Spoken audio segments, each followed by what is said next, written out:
आपको बता दें कि दिसंबर में मारुति की बिक्री अनुमान से थोड़ी सी कम रही है और कंपनी का कहना है कि इलेक्ट्रॉनिक कंपोनेंट की कमी से उत्पादन पर असर पड़ा है। दिसंबर के बिक्री आंकड़े और आगे के आउटलुक पर बातचीत करने के लिए हमारे साथ जुड़ गए हैं कंपनी के सीनियर ईडी शशांक श्रीवास्तव। शशांक जी, बहुत शुक्रिया आपका समय देने के लिए। स्वागत है आपकी टेन स्वदेश पर और सबसे पहले आपको नए साल की ढेर सारी शुभकामनाएं। सर, हम देख रहे हैं कि आपका जो नंबर आया दिसंबर का थोड़ा सा अनुमान से कम है। आप ये समझना चाहेंगे कि सेमीकंडक्टर की जो शॉर्टेज का इशू है उसका कितना असर पड़ा है कंपनी पर?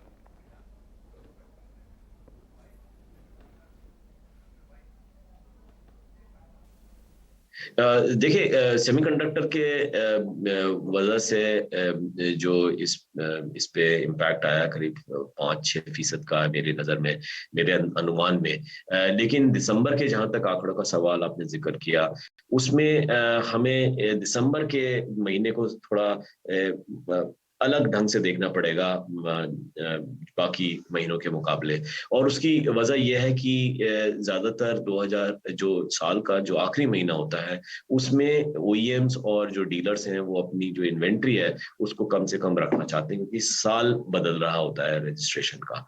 और यही वजह है कि हमने देखा कि होलसेल के जो नंबर है इंडस्ट्री में 2,76,000, अगर आप उसका मुवाजना गुज़िश्ता साल से करें 2,55,000 है, उसमें इजाफा 8.3% का है। लेकिन अगर आप रिटेल की जहां तक बात करें, रिटेल के हवाले से ये महीना बहुत अच्छा रहा है। ये पहली बार ऐसा हुआ है हिंदुस्तान की तारीख में कि एक महीने में 4 लाख से ज्यादा रिटेल हुई है। 4,11,000 का अंदाजा लगाया जा रहा है। ये पिछले साल के मुकाबले, जो पिछले साल था 3,20,000 का रिटेल हुआ था, तो उस नजर से 28.4% का इजाफा हुआ है रिटेल में। तो रिटेल के लिहाज से अच्छा महीना था। होलसेल थोड़ा म्यूटेड था और जो कि रिटेल अच्छा हुआ, इसलिए अब देख रहे हैं कि स्टॉक लेवल्स जो है डीलर पे और ओईएम्स पे काफी कम हो गए। शशांक जी, ये बताइए कि आमतौर पर क्या होता है कि साल जब खत्म हो रहा होता है तो कंपनियां काफ़ी सारा डिस्काउंट ऑफर करती हैं, जो इन्वेंट्री होती है तो उसको क्लियर करने की कोशिश करती हैं। आप ये बताइए कि रिटेल सेल्स जो रही है दिसंबर की वो कैसी रही है इस सब डिस्काउंट्स के बीच में, और क्या एंट्री लेवल की जो कारें हैं उसमें थोड़ा बेहतर प्रदर्शन हुआ है अगर हम नवंबर से तुलना करें तो? जी बिल्कुल, यही आपने बिल्कुल दुरुस्त फरमाया कि रिटेल की बेहतरी हुई है छोटी गाड़ियों में भी। और अगर आप जो चालू जो रवा माली साल है, जो करंट फाइनेंशियल ईयर है, उसको अगर आप देखें, अप्रैल से दिसंबर के महीने में छोटी गाड़ियों में भी इजाफा हुआ है। हैचेस का जो ग्रोथ है वो 20% के करीब है, तो अच्छी ग्रोथ हुई है। लेकिन हाँ, ये बात भी कहना दुरुस्त होगा कि अगर उसका मुवाजना 3 साल पहले के वॉल्यूम से करें तो छोटी गाड़ियों में गिरावट आई है। जहां तक पहले 45% गाड़ियां छोटी गाड़ियां होती थी, आज इस साल करीब 35-36% गाड़ियां ही छोटी गाड़ियां हैं।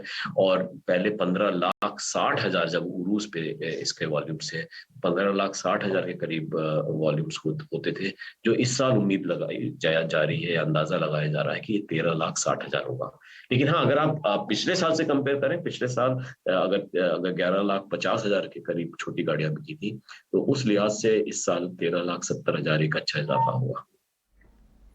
ओके, नमस्कार शशांक जी, मैं सृष्टि बात कर रही हूँ। नए वर्ष के आपको ढेरों शुभकामनाएं। अगर आने वाले समय में हम सेल्स आउटलुक की बात करें और होल सेल्स पे, उस पे आपसे थोड़ा सा समझना चाहेंगे, क्योंकि देखिए सितंबर महीने से लेकर दिसंबर तक देखें तो कहीं ना कहीं कर करके ये डाउनवर्ड ट्रेंड आपका सेल्स दिखा रही है।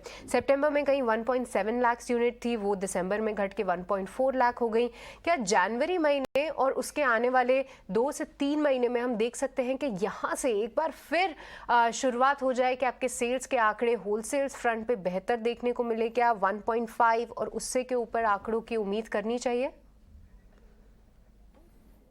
देखिए, आगे का ये अनुमान लगाना इस समय थोड़ा सा गैर मुनासिब है मेरे लिए, क्योंकि आज पहला दिन है जब हमारा ऑफिस जो है रीओपन हुआ है। हम करीब 8-9 दिन मेंटेनेंस शटडाउन में थे।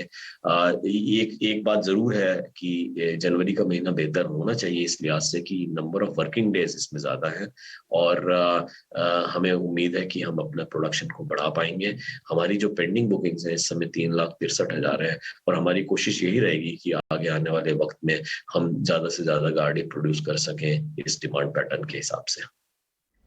ओके पर शशांक जी, अगर हम साल 2023 की बात करें तो किस तरीके के एसयूवी कैटेगरी में लॉन्चेस आते हुए दिख सकते हैं? क्योंकि देखिए साल 2022 में तो हमने देखा था कि क्लियर फोकस जो है एसयूवीज पे था, हाइब्रिड्स पे था, बट कितने लॉन्चेस प्लान्ड है 2023 के लिए, उस पर अगर कोई आप नंबर दे पाए तो।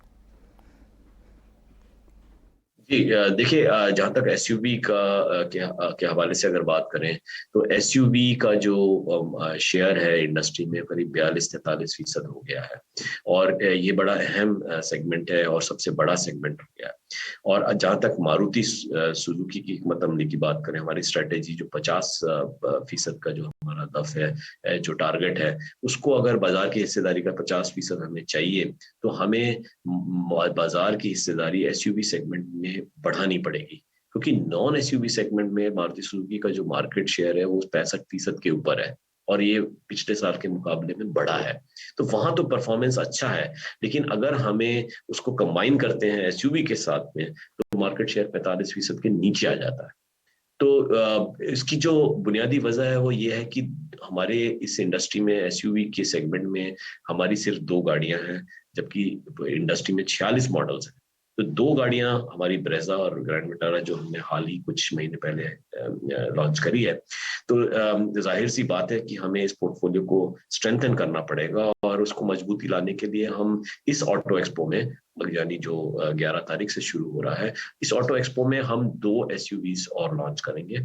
हमें उम्मीद है कि इस लॉन्च के बाद हमारा जो वॉल्यूम है इस एसयूवी सेगमेंट में वो बढ़ेगा और उसके साथ ही हमारी बाजार की हिस्सेदारी भी बढ़ेगी। ठीक है। शशांक जी, एक आखिरी सवाल, इसका जवाब आपसे चाहेंगे। 2022 हमने देखा कि मारुति कहीं ना कहीं जो एसयूवी की होड़ थी उसमें शामिल होने की कोशिश की कंपनी ने। एसयूवी फोकस रहा, हाइब्रिड गाड़ियों पर फोकस रहा। 2023 में जो कंज्यूमर हैं आपके, वो क्या नया देखेंगे और ये जो साल है ये मारुति को किस तरह से डिफाइन करेगा, जरा इस पर जानकारी चाहेंगे आपसे। जी, एक तो सबसे बड़ी चीज तो यही है कि जो हम कोशिश करेंगे अपना जो प्रोडक्शन लेवल है उसको उसमें इजाफा करें और उस हिसाब से इजाफा करें जिस हिसाब से डिमांड का पैटर्न है। और जैसे मैंने फरमाया था कुछ वक्त कबल, ये फिर फरमाया था कि 3,63,000 बुकिंग्स मारुति सुजुकी की पेंडिंग है।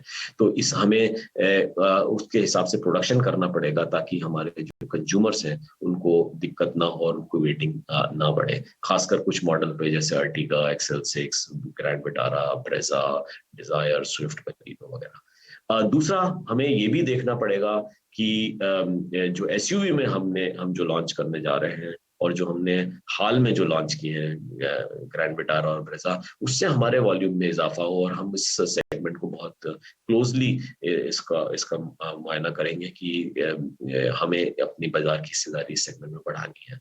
एंड फाइनली ऑफ कोर्स ये कुछ ऐसे लाल झंडे जो रेड फ्लैग्स हैं वो हमें देखने पड़ेंगे कि जैसे इन्फ्लेशन रेट है या जो सूद की शरह है, जो इंटरेस्ट रेट है, और इससे कहीं हमारी जो इकोनॉमिक ग्रोथ है उसको भी हमें क्लोजली वॉच करना पड़ेगा। क्योंकि जो ऑटोमोबाइल की जो ग्रोथ है वो माशी ग्रोथ है, इकोनॉमिक ग्रोथ पे मशरूत है। It is dependent on the economic growth overall. So we'll be watching and monitoring those parameters very closely.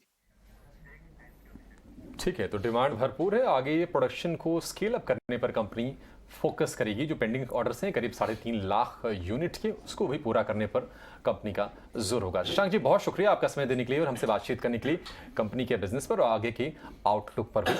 आपको बहुत शुभकामनाएं इस साल के लिए। तो चलिए हम देख रहे हैं कि स्टॉक जो है मारुति का निचले स्तरों से, हालांकि शुरुआत आज बहुत कमजोर हुई थी, लेकिन वहां से रिकवर करते हुए अब बाकायदा हरे निशान में ट्रेड कर रहा है। गेंस थिन है 0.25% के आसपास के, लेकिन